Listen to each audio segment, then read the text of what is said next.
Hi friends, അപ്പോൾ ഇന്നൊരു കുഞ്ഞു പിറന്നാൾ വ്ളോഗിൻ്റെ വിശേഷങ്ങൾ കണ്ടാലോ? അപ്പോൾ തലേദിവസത്തെ പരിപാടിയാണ് ഈ കാണുന്നത്. സാരി ഉടുത്തുകൊണ്ട് പോകാനാണ് പ്ലാൻ ചെയ്തേക്കുന്നത്. അപ്പോൾ അതിനനുസരിച്ച് എല്ലാം ഒരുക്കി വെക്കുകയാണ്.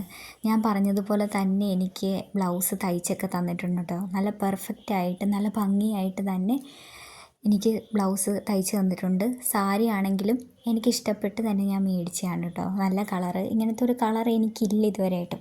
അപ്പം ഞാൻ അതുകൊണ്ട് എടുത്തതാണ്.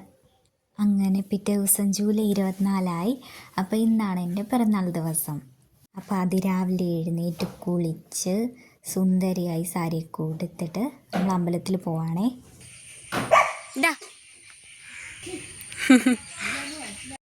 അപ്പോൾ ഇന്നൊരു കുഞ്ഞു പിറന്നാൾ ദിവസത്തെ എൻ്റെ ഒരു കുഞ്ഞു വ്ളോഗാണേ.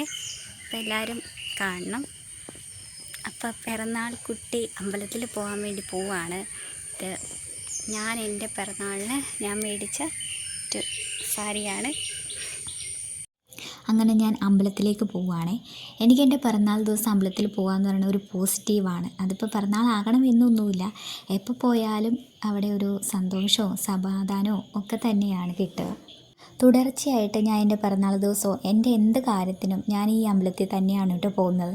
കാരണം എന്തെന്ന് വെച്ചാൽ ഞാൻ ആഗ്രഹിക്കുന്നത്, ഞാൻ പ്രാർത്ഥിക്കുന്നത് എനിക്ക് നടക്കുന്നതായിട്ട് ഫീൽ ചെയ്യുന്നുണ്ട്. ഞാൻ എന്താണ് അവിടെ പ്രാർത്ഥിച്ചിട്ടുള്ളത് അതെല്ലാം എനിക്ക് നടന്നു കിട്ടിയിട്ടുണ്ട്. അതുമാത്രമല്ല, നമുക്ക് സമാധാനവും സന്തോഷവും കിട്ടാനായിരിക്കുമല്ലോ നമ്മളിങ്ങനെ അവിടെ പോയിട്ട് ഇങ്ങനെ പ്രാർത്ഥിക്കുന്നത്.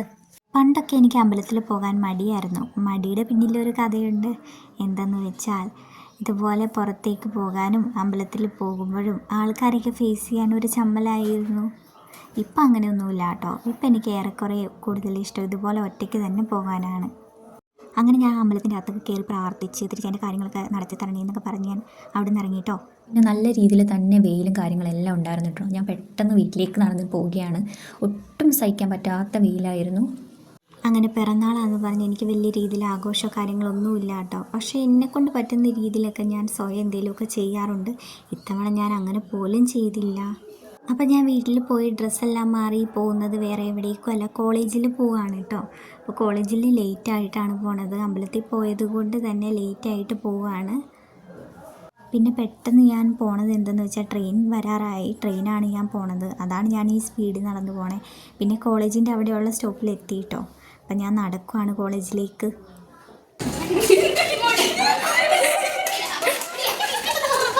അവൾ അവിടെ പോയി നിൽക്കണേ, അതുകൊണ്ടായിരിക്കും.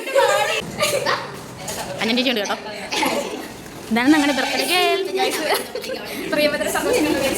എനിക്ക് എൻ്റെ കോളേജിലെ ഫ്രണ്ട്സ് തന്ന ഗിഫ്റ്റാണ്. എൻ്റെ ജീവിതത്തിൽ ആദ്യമായിട്ടായിരിക്കും ഇങ്ങനെ ഒരു ഗിഫ്റ്റ് കിട്ടുക.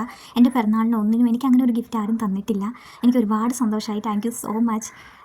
എല്ലാവരോടും സ്നേഹം മാത്രം. ഒരുപാട് താങ്ക്സ് ഉണ്ട്. എനിക്ക് വേണ്ടി എനിക്ക് ഇഷ്ടപ്പെട്ട ഇത് തന്നെയാണ്. എനിക്കെല്ലാം ഇഷ്ടമായിട്ടുണ്ട്. ഒരു കുഞ്ഞു മിഠായി ആണെങ്കിൽ പോലും അത് നമുക്ക് മേടിച്ച് തന്നിട്ടുണ്ടെങ്കിൽ അതിൽ തന്നെ ഒരു സ്നേഹമുണ്ട് ഒരാൾക്ക് നമ്മളോട്. എൻ്റെ ജീവിതത്തിൽ എനിക്ക് സർപ്രൈസായിട്ടൊരു ഗിഫ്റ്റ് തന്നിട്ടുണ്ടെങ്കിൽ അത് നിങ്ങൾ മാത്രമായിരിക്കും. വേറെ ആരും എനിക്കിതുപോലെയൊന്നും തന്നിട്ടില്ല. അപ്പോൾ അതിലൊക്കെ എനിക്ക് ഒരുപാട് സന്തോഷമുണ്ട്. അപ്പോൾ ഇത്രയൊക്കെ തന്നെയുള്ളൂ. ഇഷ്ടപ്പെട്ടാൽ ലൈക്ക് ചെയ്യുക, ഷെയർ ചെയ്യുക, സബ്സ്ക്രൈബ് ചെയ്യുക. അപ്പോൾ ഓക്കെ.